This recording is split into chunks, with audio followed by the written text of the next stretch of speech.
ஆன்மீக உலா சேனலை பாருங்க, மறக்காம லைக் பண்ணுங்க, ஷேர் பண்ணுங்க, சப்ஸ்கிரைப் பண்ணுங்க. சைனாக்காரன் வந்துட்டு அவன் நாட்டுக்கு எதெல்லாம் இருக்கோ இப்போ பார்த்தீங்கன்னா அவன் எல்லா ஐட்டத்தையும் சாப்பிடுவான். டார்டாய்ஸு நம்ம வீட்டில் வச்சுக்கிறலாமா வேண்டாமா? ஆனா நம்ம இதுல வந்து ஒரு சொல்வடை இருக்கு, ஆம புகுந்த வீடும் அமீனா புகுந்த வீடும் உருப்படாது அப்படின்னு அதுதான் சொல்ல வரேன்.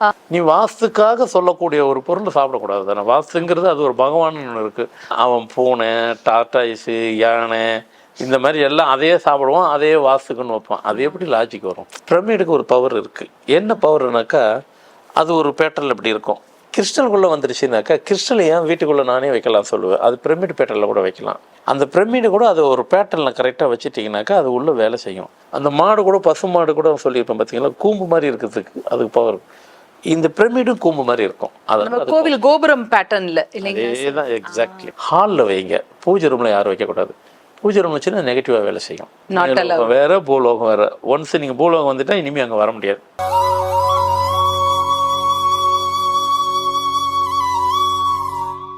ஆன்மீக உலா அன்பு நேர்களுக்கு இனிய வணக்கம்.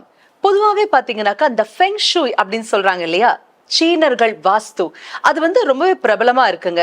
ஒரு பூனை உட்காந்து கைய வா வா வான்னு காமிச்சா லக்ஷ்மி நம்ம வீடு தேடி ஓடி வந்துருவாங்களா, இல்ல இந்த விண்சைம் கட்டி அதுல வரக்கூடிய அந்த ஒலிகளின் ஓசை காரணமாக நம்ம வீட்டுல வந்து பாசிட்டிவிட்டி தான் நிறைந்திடுமா?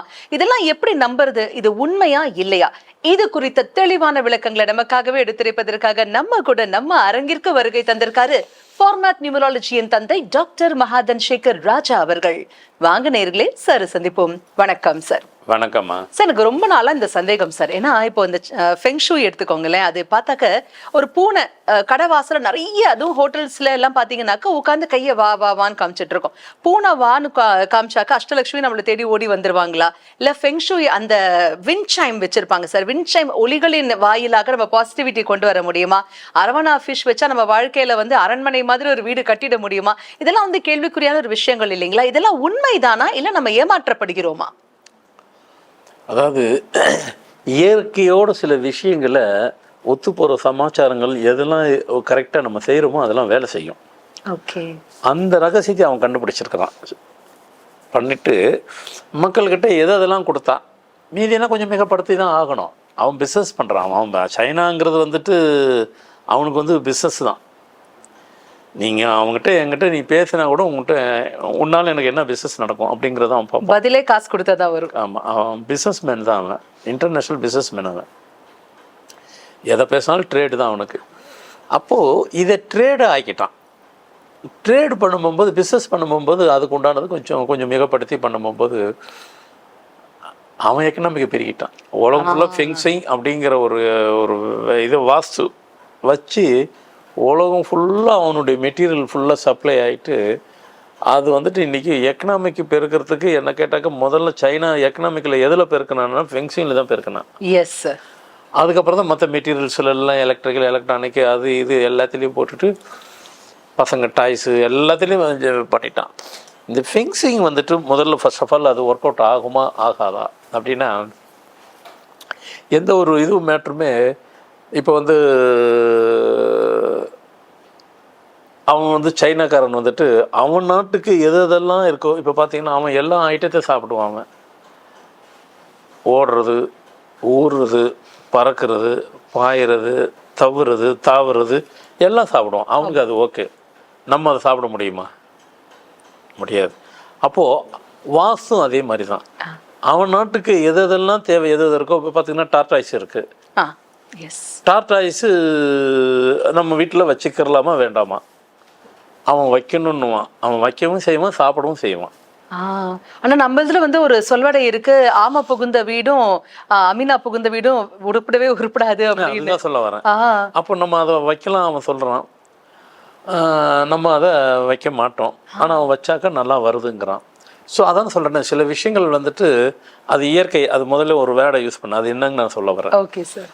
அப்போது இது அவன் நாட்டுக்கு வந்து அதை ஒரு ட்ரேட் பண்ணணுங்கிற ஒரு முடிவு எடுத்துகிட்டு அது ஃபுல்லாக கவர்மெண்ட்டே அதை செய்யுது, அரசாங்கமே செய்யுது. ஒரு சைனா அரசாங்கமே செஞ்சு நல்லா பிஸ்னஸ் பண்ணி வியாபாரத்தை பெருக்கி அவன் வியாபார யுக்தியை கற்றுக்கிட்டான். எல்லா விஷயத்துலையும் வியாபார யுக்தியை கற்றுக்கிட்டு வியாபாரம் பண்ணுறான். அப்போ நாமன்றது இந்தியா, ஏன்னா இந்தியாங்கிறது அவனுக்கு ஈக்குவலாக ஒரு பாப்புலேஷனில் இருக்கும்போது வியாபாரம் நல்லா பண்ணணும். பிஸ்னஸ் சென்டர் நாடு வேர்ல்டில் வந்துட்டு பிஸ்னஸ் சென்டர் நாடில் விரலோட்டி என்ற இடத்துல இந்தியா அவங்களும் பிஸ்னஸ் பண்ணுவானுங்க, நம்ம இடத்துல பிஸ்னஸ் பண்ணுவானுங்க. அதே மாதிரி ஃப்ரான்ஸு இப்படிலாம் சில லிஸ்ட் இருக்குது. அப்போ வந்து பிஸ்னஸ் ஃபுல்லாக இறங்கிடுறான். அவன் வேர்ல்டு ஃபுல்லாக ஒரு 50 நாடு 70 நாடு 100 நாடில் விற்கக்கூடிய ஒரு பொருளை இந்தியா ஒரு நாடில் விற்றுடலாம். மற்ற நாடுலாம் என்ன இருக்குது, மொத்தத்தில் 50 லட்சம் ஒரு நாடு இருக்குது, 1 கோடியில் ஒரு நாடு இருக்குது. அமெரிக்கா அவ்வளோ பெருசு இருக்குது, எத்தனை கோடி பாப்புலேஷன் கம்மி. அது மாதிரி தான், இது மாதிரி நிறைய நாடு இருக்குன்னு வைங்க. அப்போ இங்கே பிஸ்னஸ் பண்ணால் போதும். அதில் சில இப்போ நான் சொன்னதில் முக்கால்வாசி அடி வாங்கிருச்சு வாஸ்துல. அவன் எதெல்லாம் பயன்படுத்துகிறானோ அதெல்லாம் சாப்பிட்றான். நீ வாஸ்துக்காக சொல்லக்கூடிய ஒரு பொருள் சாப்பிடக்கூடாது தானே. வாஸ்துங்கிறது அது ஒரு பகவான் ஒன்று இருக்குது. அப்போ எப்படி நீங்கள் சாப்பிடலாம்? கரெக்ட் கான்செப்ட் அங்கேயே அடி வாங்கிறது. இதை நம்ம மக்கள் தான் புரிஞ்சுக்கணும். சார் நம்ம ஊர்ல கூட தான் வந்து மத்ஸ்யாவதாரம்னு நம்ம பெருமாளை சொல்றோம், ஆனா மீன் சாப்பிட தானே சார் செய்யறாங்க. நம்ம தான் ஒரு பழமொழி வச்சிருக்கிறோமே, கொன்னா பாவம் தின்னா தீரும். நம்ம அதுக்கெல்லாம் ரெடியா இருப்போம். அதனால வந்து அப்ப இதுக்கும் ஒரு பதில் சொல்லுவாங்க நம்ம ஆளுங்க. அப்ப வெஜிடபிள் கூட தான் உயிரோடு இருக்கு, அதுக்கு மட்டும் வலிக்காதா? அதுக்கும் வலிக்காதாம்பாங்க. உயிர் உள்ளது ஒண்ணுன்னு இருக்கு, உயிர் ஓட்டம் உள்ள ஒண்ணு இருக்கு. அதுக்கு அதான் அர்த்தம். உயிர் உள்ளது, உயிர் ஓட்டம் உள்ளது. மீன் இந்த மாதிரி இதெல்லாம் உயிர் உள்ளது. தாவர வகைகள்லாம் உயிர் ஓட்டம் உள்ளது. வித்தியாசம் இருக்குது. உயிர் உள்ளது, உயிர் ஓட்டம் உள்ளது. அதனால் வந்து மண் கூட தான் உயிர் ஓட்டம் இருக்குது. கீழே சாரான மண் இருக்கு இல்லையா, மழை கூட தான் உயிர் ஓட்டம் உள்ளது. அதெல்லாம் உயிர் ஓட்டம் உள்ளது. மழை வளருது தானே, அப்படின்னா அது எந்த நடக்குதா? இல்லை, உயிர் ஓட்டம் உள்ளது, உயிரோடு உள்ளது இல்லை. அதனால் அதுக்கு இது வேறு அது வேறு. இந்த ஃபெங்ஷிங் வந்துட்டு அப்படி சொல்லும் போகும்போது அது அதில் வராது. அது அப்போ அதில் ஒரு சில இது மட்டும் அது வேலை செய்யும். என்ன வேலை செய்யணாக்கா, இப்போ நம்ம பில்டிங் இருக்குது, நம்ம வீடு இருக்குது, அது நம்மளே கூட செய்யலாம். நம்ம வீட்டில் வந்துட்டு ஒலி சத்தம் அப்பப்போ இருக்கணும். இப்போ நம்ம இப்போ பூஜை அறையில் வந்துட்டு இரவு நேரம் கதவு கோயிலில் போனால் இரவு நேரம் பூஜை சாமிக்கு மூடிட்டு காலம்பரை எழும்பி வரும்போது ஒரு பெல் அடிச்சுட்டு தான் உள்ளே போவோம், வெடிச்சிருச்சு நாங்கள் வரோம் அப்படின்ட்டு. அதே மாதிரி இந்த சத்தம், ஒலி சத்தம், இந்த சில சத்தம்லாம் இருக்குது. டிங் டிங் டிங் டிங் டிங் டிங் டிங் டிங் அப்படின்னு ஒரு சத்தம் வந்துச்சுன்னா தேவையில்லாத வைப்ரேஷன்லாம் அந்த பில்டிங்குள்ளே வீட்டுக்குள்ளே வராது. ஓகே, அந்த ஒலிக்கு சவுண்டுக்கு அவ்வளோ பவர் இருக்குது. அதை ஒரு பிஸ்னஸாக பண்ணிட்டு அப்படி பண்ணிட்டு விண்ட் ஷைம் போட்டுட்டு அதை பிஸ்னஸ் பண்ணுறான். அவன் வாஸ்துல அது ஒன்று தான் ஒரிஜினல்னாக்க பவர்ஃபுல். அது மீதெல்லாம் பிஸ்னஸ் தான். எனக்கு ரொம்ப நாள் இந்த சந்தேகம், பிரமிட் கூட அவ சொல்றான்னு கேட்டு நிறைய பேர் வீட்டு மேல வச்சிருக்காங்க. பிரமிட் எதற்கு?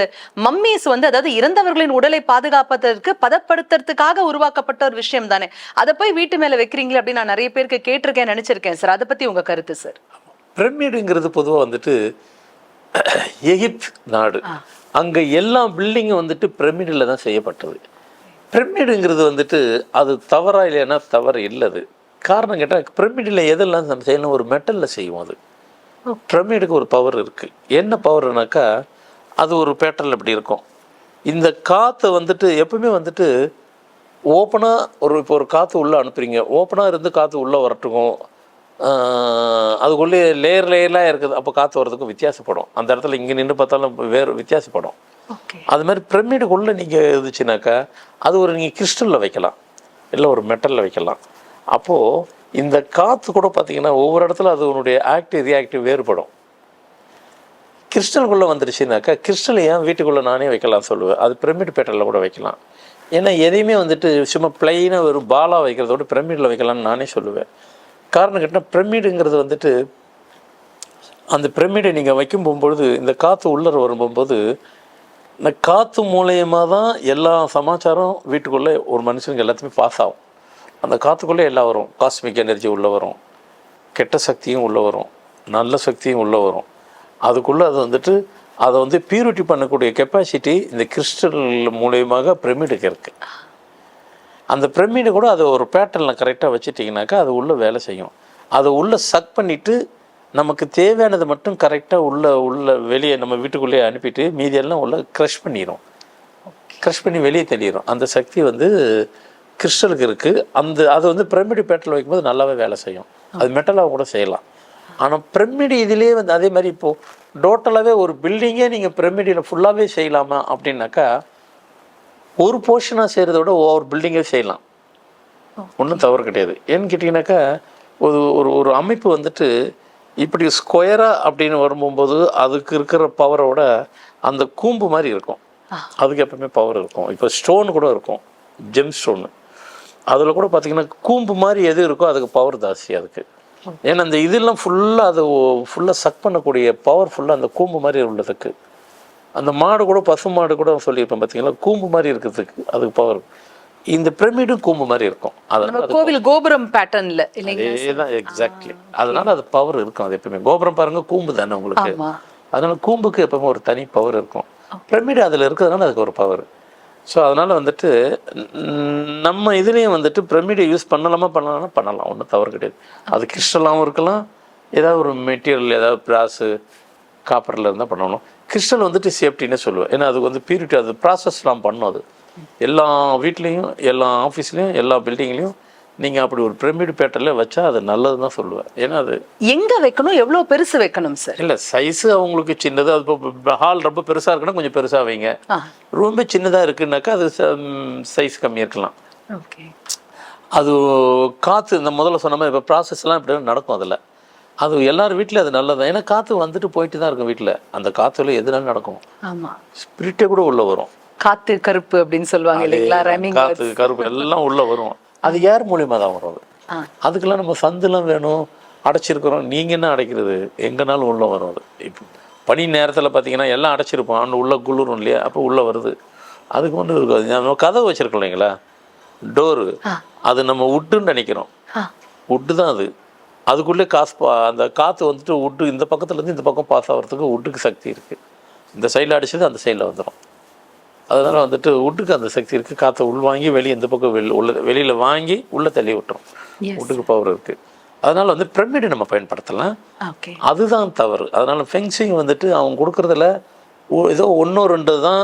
அது வந்து நம்ம இதில் வந்துட்டு அந்த மாதிரி ஒளி வருதலோ நம்ம இதில் நம்ம மெட்டீரியல் கூட இருக்குது.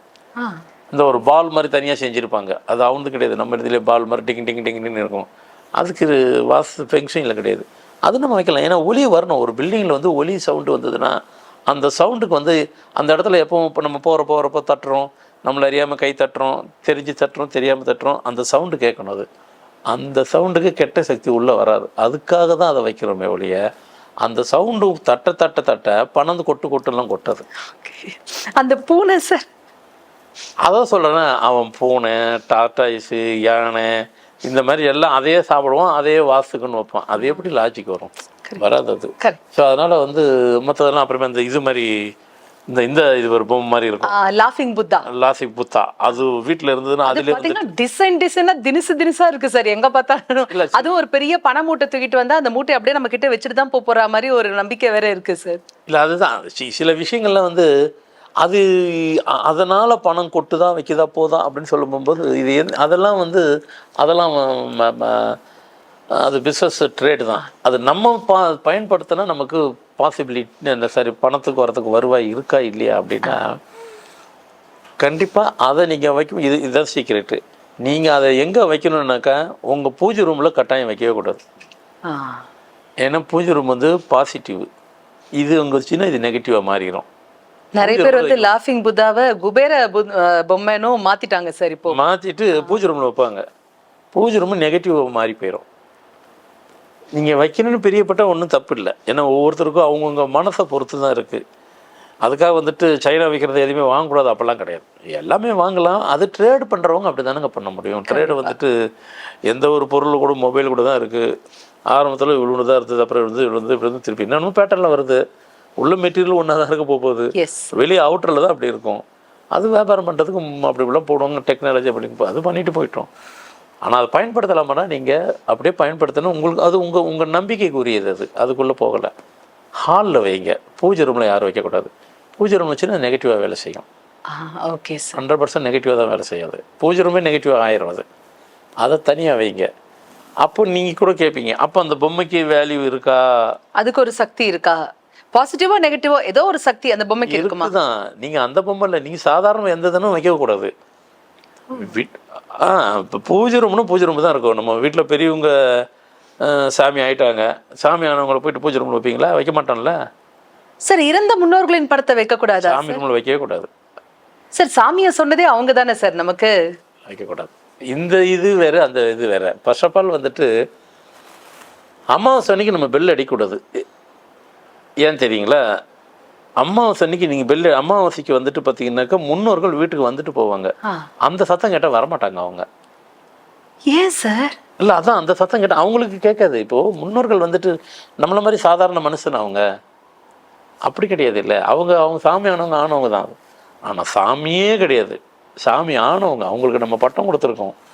அவங்க இருக்கிற உலகம் வேற, இவங்க இருக்கிற உலகம் வேற, எல்லாம் ஒரே இடத்துல இருக்க முடியாது. சார், இப்போ வந்து குலதெய்வம் அப்படிங்கிறவங்கள யாரு சார்? இருந்த நம்முடைய முன்னாடி இருந்த முன்னோர், குடும்பத்துக்காக உயிர் விட்டவங்க, தியாகம் செய்தவங்கள தானே குலதெய்வம்னு வச்சு வழிபடுறோம். அப்படி இருக்கும்போது இறந்த முன்னோர்களின் படத்தை சேர்த்து வச்சா என்ன, இவங்க அக்செப்டட், இவங்க நாட் அக்செப்டடா சார்? கரெக்டான கேள்வி. குலதெய்வன்றது நம்ம குலத்தை காக்கக்கூடியது. நம்ம குலத்தில் வந்துட்டு இதுக்கு முன்னாடி 1,00,000 பேர் 1000 பேர் எவ்வளோ லட்சம் எல்லாம் இருந்திருப்பாங்க. எல்லாரும் அதுக்கு வரமாட்டாங்க. அதில் ஒரு ஆள் வந்து ஒருத்தரை கடவுள் சூஸ் பண்ணிடுவார். அவங்க தான் குலதெய்வம்.